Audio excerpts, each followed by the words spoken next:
Mulungu akafuna chake simungampunganyize. Dzina la Atate ndi la Mwana ndi la Mzimu Woyera. Amen. Chaulere cha Ambuye athu Yesu Khristu, chifundo cha Mulungu Atate komanso mphatso za Mulungu Mzimu Woyera zikhale nanu nonse abale. Word made flesh, malo ake ndo mwano, amene lero tasonkhana kuti tigawane mawu a la Mulungu la 20 pa chaka. Ndipo mawu athu oyamba achokera m'buku la mprofeti Yesaya chapter cha 56 ndime ya 1 kenaka ndime ya 6 mpaka ndime ya 7. Mawu athu achiwiri akuchokera mu kalata ya Paulo kwa Roma chapter cha 11 ndime ya 13 mpaka 15, 29 mpaka 32. Ndipo uthenga wathu wabwino ukuchokera pa Mateyo chapter cha 15 ndime ya 21 mpaka ndime ya 28. Salimo yathu tizikayankha kuti mitundu ya anthu ikutamandeni nu Mulungu, mitundu yonse ya anthu ikuyamikeni. Tipemphere. Atate, mudakonzera anthu okukondani zokoma zimene palibe munthu amene adaziona. Muzaze mitima yathu ndi chikondi chanu kuti tikukondeni kopambana zonse zochita zathu zonse, ndipo choncho tikalandire zabwino zosaganizika zija zimene mudatilonjeza mwa Yesu Khristu mweyo Ambuye athu. Amen. Mawu oyamba. Chauta adauza anthu ake kuti muzichita zabwino ndi zolungama chifukwa ndikukuombolani posachedwa, chipulumutso changa chiwoneka. Chauta akutinso akunja amene amaphatikana ndi chauta mpaka kumgwirira ntchito, kumkonda ndi kumtumikira, amene onso amalemekeza tsiku la Sabata osaliwononga nasunga bwino chipangano changa, ine ndizawafikisa ku Ziyoni, phiri langa lopatulika. Ndizawapasa chimwemwe nyumba yanga yopemphereramo, zopereka zawo zotcha ndiponso nsembe zawo zinanso ndizazilandira pa guwa langa. Paja nyumba yanga izatchedwa nyumba yopemphereramo anthu a mitundu yonse. Mawu a Ambuye. Tithokoze Mulungu. Mawu achiwiri. Abale, tsopano ndifuna kukuwuzani kanthu, inu amene simuli Ayuda. Malinga kuti ndine otumidwa kwa anthu a mitundu ina, ndimaunyadira utumiki wanga umenewu. Koma ndimakhumba kuti ndichitise nsanje anthu a mtundu wanga ndi kupulumutsa ena mwa iwo. Ngati anthu a padziko lonse lapansi adayanjanisidwa ndi Mulungu chifukwa iye adawayika pambali Ayuda, nanga kuzatani iye akazawalandiranso? Kuzakhala monga ngati anthu akufa akuuka, pakuti Mulungu sasinthanso atayitana munthu ndi kumpasa mphatso. Kale inu a mitundu ina simunkamvera Mulungu, koma tsopano Mulungu akukuchitirani chifundo chifukwa cha kusamvera kwa Ayuda. Momwemonso Ayuda tsopano samvera Mulungu, koma cholinga chake nchakuti iwowo azalandire chifundo pa nthawi yake, chifukwa cha chifundo mwalandira inuchi. Mulungu adasandutsa anthu onse akayidi akusamvera kuti iye athe kuchitira onse chifundo. Mawu a Ambuye. Tithokoze Mulungu. Uthenga wabwino Mateyo 15, 21 mpaka 28. Yesu adachoka kumeneko napita ku madera a ku Tiro ndi ku Sidoni.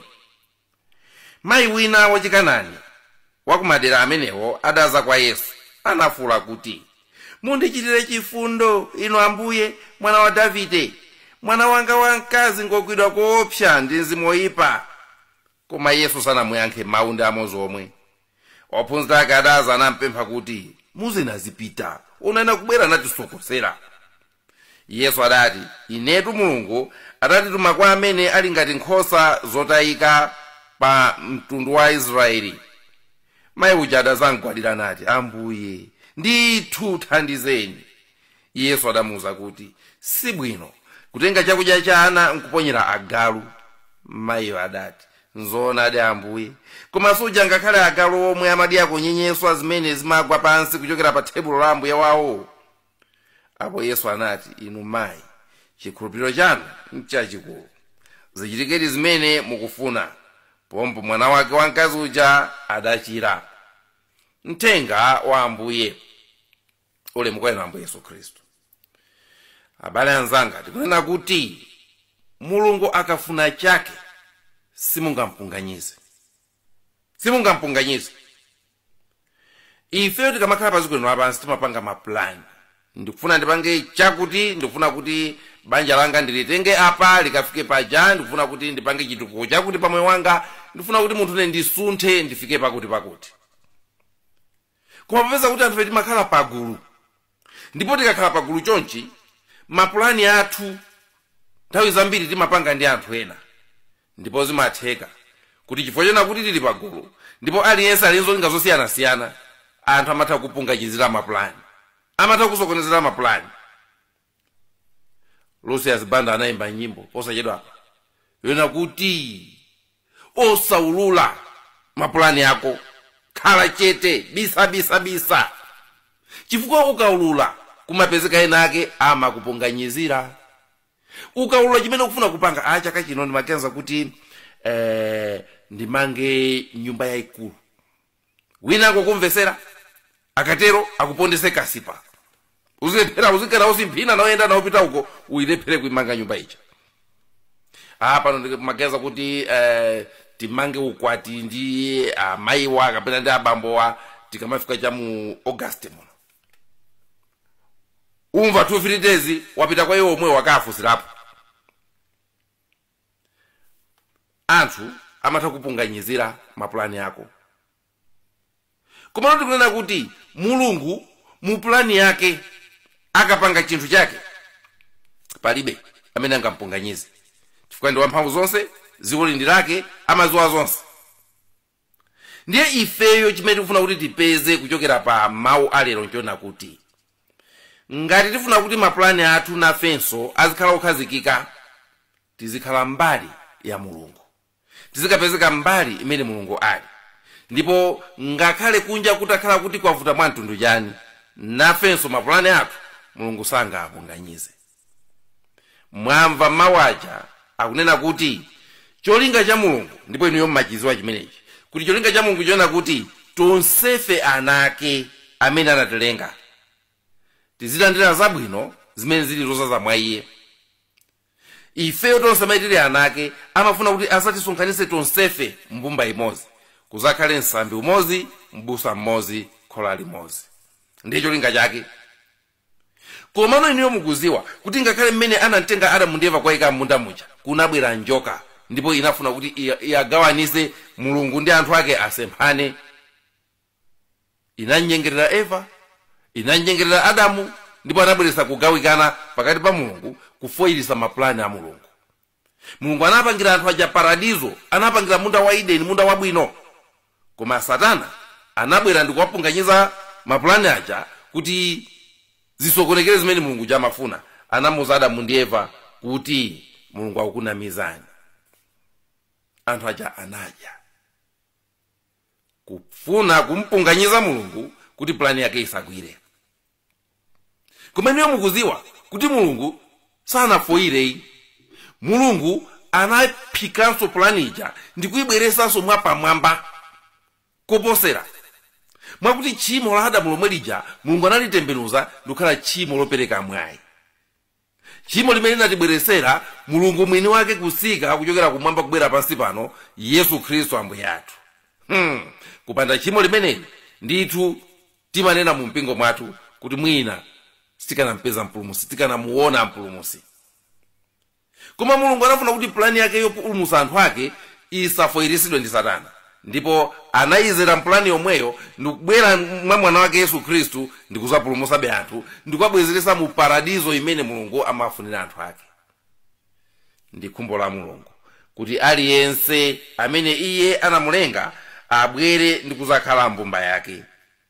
Mwamva mawu oyamba aja akuti anthu achikunja amene ngakhale ali achikunja koma zimagirigisha, zimasangalasa, ndipo amazisatira zimene Mulungu amanena.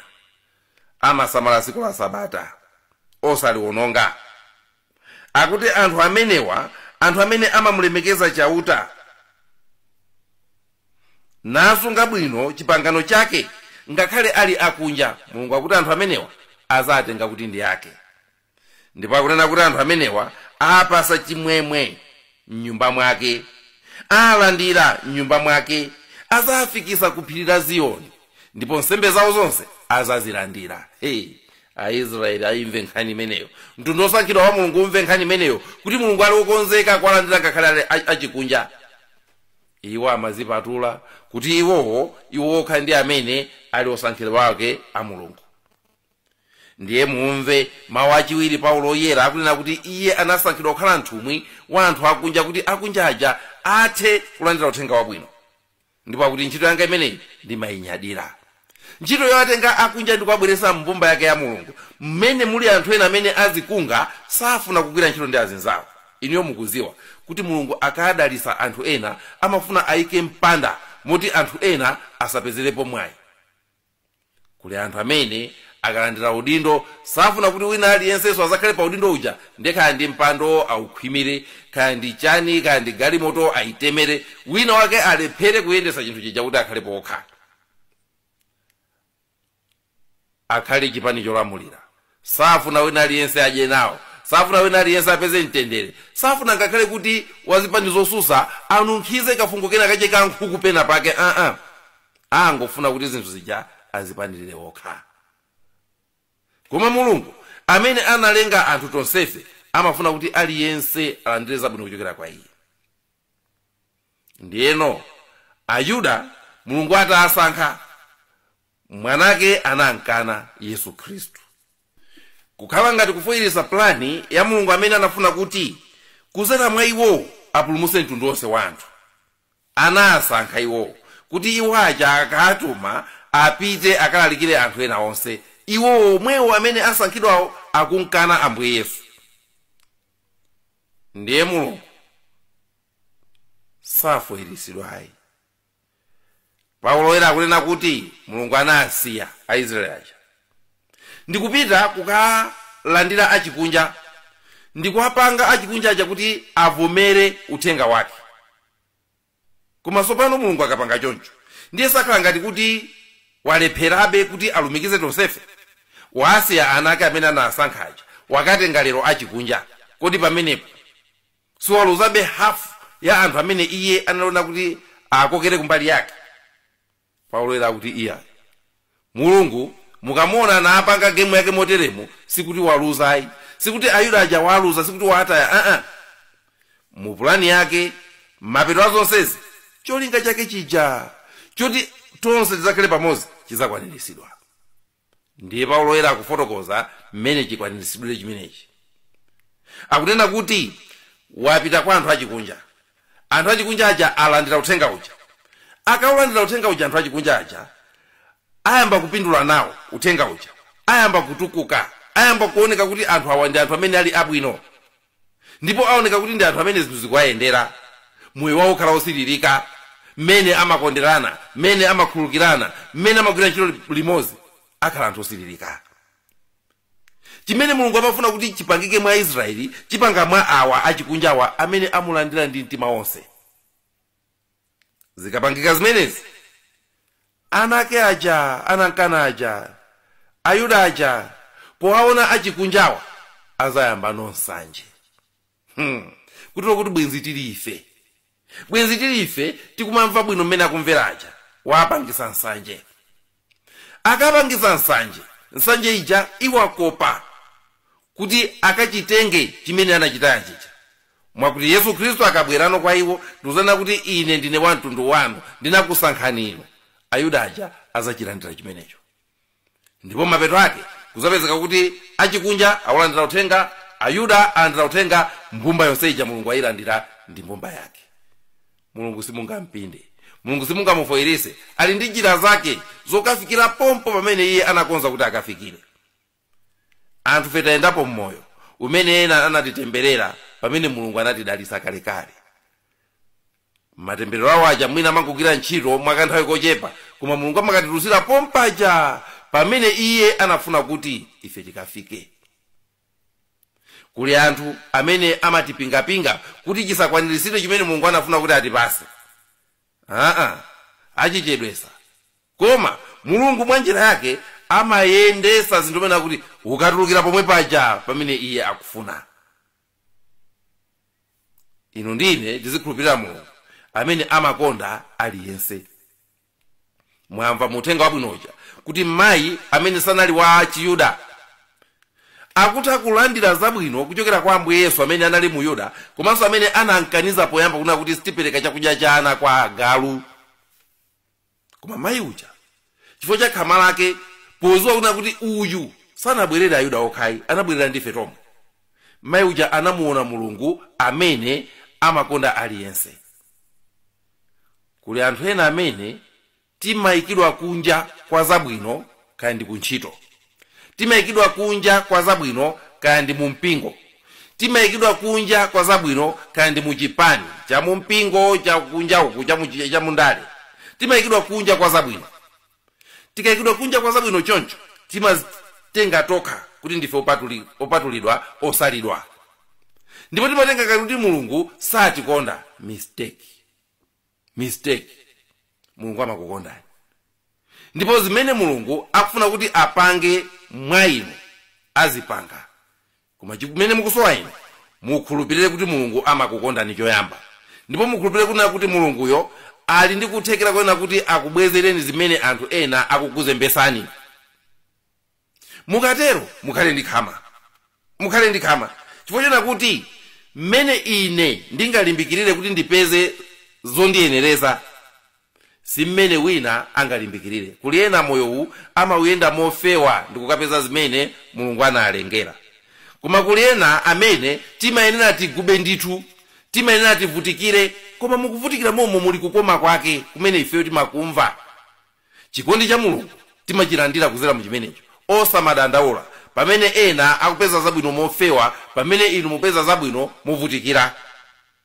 Koma chachikulu ndi khama lanu ngati mayi uja amene anena kuti inde Ambuye ngakhale tiagalu tomweto timakatenga nyenyeswa pansi pa tebulo ya Ambuye wako. Amaziwa kuti ineyo ngakhale ndili wakunja, ngakhale ndili wachikunja, ngakhale ndili osalidwa, ngakhale ndikutengedwa ngati kuti ndife tiagalu, koma Ambuye yanga ndi yemweyo. Ambuye yake ati agaluto ndi Yesu yemweyo, ndipo uyuyu andipangira zimene ndikuyenera kuti ndizilandire. Abale anzanga, lero tikhale anthu achikhulupiriro mwa Mulungu kuti amatikonda. Lero tikhale anthu okhulupirira kuti ngakhale ife tikudusa mminga pamene ena akudusa moyera, koma ndikunkakamena Ambuye Yesu ndi khama lathu ndi chikhulupiriro chathu tikafika ku zabwino zomwezo zimene ena akuzilandira. Kuli ena amene banja lawo ndilofewa, adusa mofewa, apeza mamuna wabwino tukoopsa, apeza mkazi wabwino koopsa, oti kumakachita kukhala ngati kuti anachita kuwalengera wina ndi nzake, zinthu kumangoyenda amya anthu omvana atagwirana nkhosa kamayenda. Ndiye kuli ena amene banja lija ndilokaka, kumayenda kuti koma uyu namtenga kwani, koma uyu nampeza bwanji Ambuye samandizembesa munthu amene. Osamataya nthawi ndi kumaziyerekeza ndi anthu ena. Ayi, inu muzimuyang'ana Mulungu amene anakulengani, akuzalesani mminga koma mukafika kuziko la chilonjezo, akuzalesani mavuto koma mukafika ku chimene iye akufuna. Chachikulu muziwo patana naye, musataye mtima, mukhale ndi khama. Ngakhale mukuoneka ngati tiagalu, Mbuye anu ndi yemweyo. Kuli ena amene sukulu si yavutayi, akati fizi mangobwera, akati pocket money yochuluka kuposa so fizi ndikumayenda, pamene inu mwina mmoyo mwanu fizi mukuchita kuphupira siku lilonse ngongole ndi ngongole, mwakuti nthawi ina iliyonse mukuchita kumajombera ku sukulu chifukwa cha fizi. Musaone ngati Mulungu sakukondani, musaone ngati simukafika. Mwapupapupa momwemo Mulungu watenga ina ndipo wakafikisa kumene samayembekezera. Musataye mtima, musabwerere mbuyo, munkhulupirire Mulungu kuti ngakhale ndinu tiagalu nayenso ndi Mbuye wanu, ndipo azakupangirani zimene inuyo mukuzisowa. Kuli anthu amene kuntchito kwawo ndi amene amazunzika koopsa, pamene ena ndi okondedwa abwana, okondedwa akuluakulu, amene moyo wawo umangofewa, umangoyenda, amangoasamusa kudi ndo uku kapasa winawo, kwasamusa kuja ukapasa winawo. nakudumphani. Musaone ngati kuti Mulungu sakukondani, nanunso Mulungu ali nawo zanu zoti akupaseni, osachita nawo njiro. Koma mulimbike, musaziyerekeze ni munthu, inu ndinu mulimbike ndipo muziwe kukhulupirira Mulungu. Ngakhale muliti agalu, koma Mulungu akakufikisani ku chimene inuyo mukuyenera kukafikako, pakuti mbuye wanu, mbuye wake wati agaluto ndiye yemweyo. Tipemphere kuti Mulungu atithandize kunkakamira nthawi zonse, atithandize aliyense kuyenda munjira yake imene Mulungu anakonzera ndi kumva kukoma kuyenda munjira imeneyo, pakuti kumapeto kwa zonse tonsefe tikakumana nyumba imodzi, Mulungu mmodzi, nsambi umodzi, mbusa mmodzi. Mulungu amphamvu zonse tikuthokozani, simulekeza kusamalira anthu anu ngakhale atadusa muzopsa za mtundu chani. Tikupemphani kuti aliyense mwa ife munjira imene inu mwanzeresa mumpase chimwemwe chodusa njira imeneyo, ndipo atakukhulupirirani athe kulandira zaulere zimene inu mulikonzera ana anu. Tipempha zonsezi m'dzina la Yesu Khristu mweyo Ambuye athu. Amen. Ndakuthokozani abale, tinsiku tizakale pomwepo. Munali ndine Elizeo Nthalika, m'dzina la Atate ndi la Mwana ndi la Mzimu Woyera. Amen.